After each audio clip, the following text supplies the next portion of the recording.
Nah, pertanyaan selanjutnya nih, kenapa kalian nggak minum teh dan minum kopi?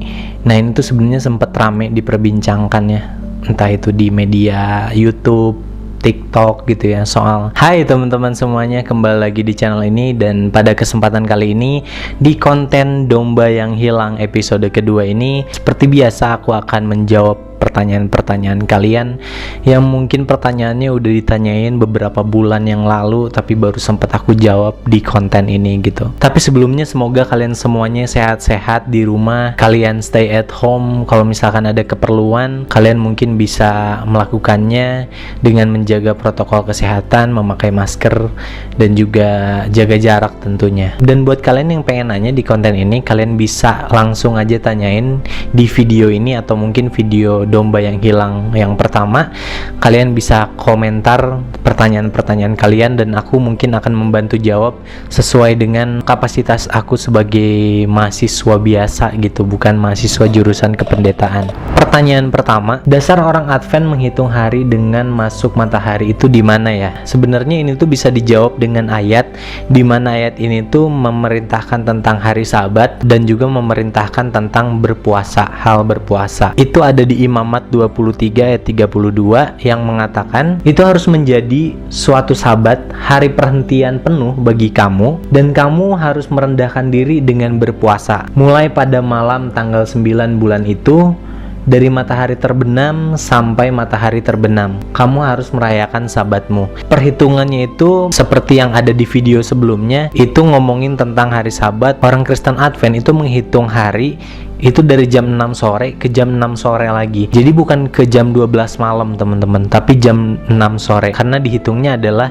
dari matahari terbenam sampai matahari terbenam, itu satu hari teman-teman. Jadi hitungannya seperti itu. Nah, jadi ini sudah terjawab ya di Imamat 23 ayat 32. Pertanyaan selanjutnya, Kak, kenapa di Advent tidak ada alat musik, drum, bass, gitar listrik saat pujian? Sebenarnya ini nggak ada aturan yang benar yang mana, yang salah yang mana gitu. Jadi nggak ada salah dan benar gitu di sini tuh. Perihal mendefinisikan, setiap denominasi punya definisinya masing-masing terhadap ayat, terhadap liturgi keagamaan mereka gitu. Mereka punya definisinya masing-masing gitu.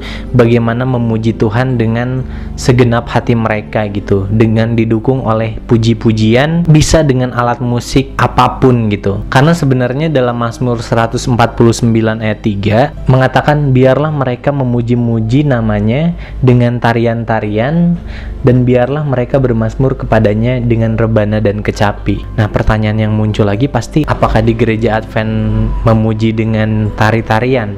Nah, itu tuh sebenarnya ada di kegiatan pemuda Advent yang disebut Energizer. Jadi pemuda-pemuda ini menyanyikan sesuatu dengan tarian-tarian gitu. Nah, kalau misalkan untuk kebaktiannya gimana? Ya biasanya dengan alat musik klasik. Kenapa? Karena biasanya beberapa alat musik klasik terdengar lebih tenang, lebih hikmat, dan lebih khusyuk gitu untuk kita dengarkan gitu, dibanding musik-musik yang kayak drum gitu ya. Ya itu kan balik lagi ke definisi masing-masing sebenarnya. Tapi ya itu, kalau misalkan di Kristen Advent itu selalu memakai alat musik yang terdengar lebih tenang, dan definisi mereka ya dengan alat musik klasik mereka bisa lebih hikmat untuk memuji Tuhan gitu. Karena di dalam 1 Korintus 10 ayat 23 mengatakan segala sesuatu itu diperbolehkan, benar, tetapi bukan segala sesuatu itu berguna.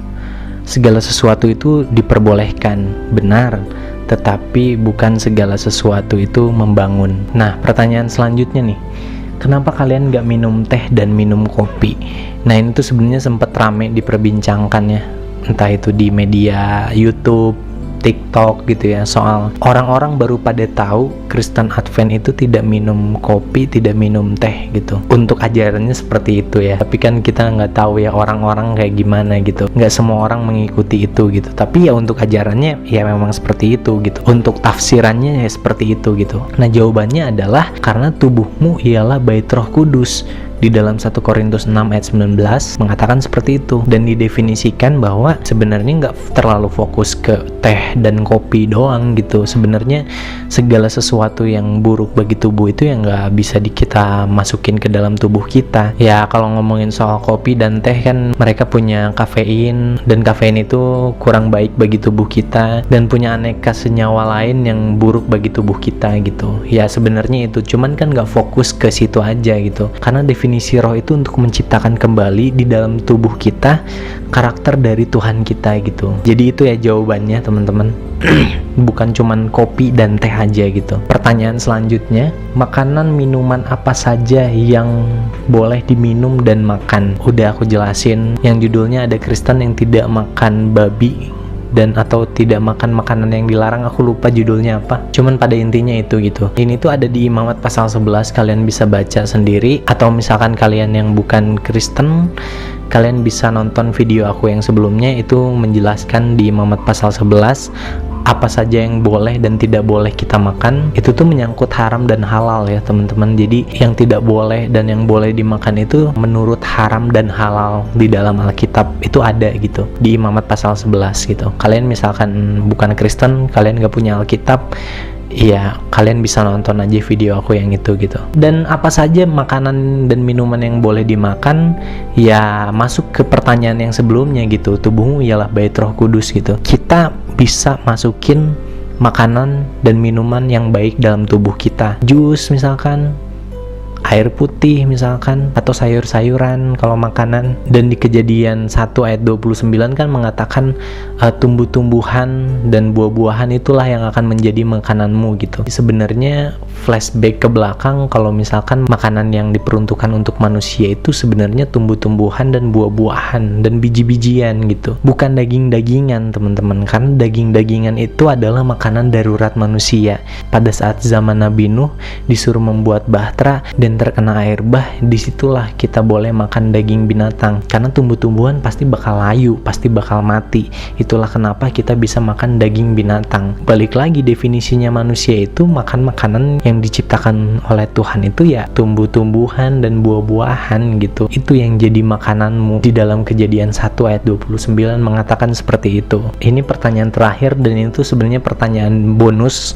dari teman kita yang menanyakan pertanyaan baru-baru. Jadi waktu aku udah ngumpulin pertanyaan dari kalian semua, tiba-tiba ada pertanyaan baru, dan itu di konten Domba yang Hilang episode pertama gitu. Pertanyaannya katanya di Advent kitabnya ada 2, satunya yang tafsiran gitu, buatan Ellen G. White. Nah sebenarnya kalau mau ngomongin soal kitab itu kan yang wajib kita miliki di setiap agama yang kita anut gitu ya. Buku Ellen G. White itu bukan sesuatu yang wajib dimiliki gitu. Itu adalah sebuah tafsiran, dikatakan oleh orang Advent sebagai orang yang dituntun Tuhan untuk menafsirkan sesuatu itu dengan baik gitu. Tapi apakah wajib dimiliki? Ya enggak juga gitu. Kalau kalian nanyain orang Advent apakah semua orang Advent punya buku Ellen G. White, yang enggak punya gitu. Enggak semuanya punya gitu maksudnya. Tapi apakah mereka punya Alkitab? Ya pasti punya, karena kitab mereka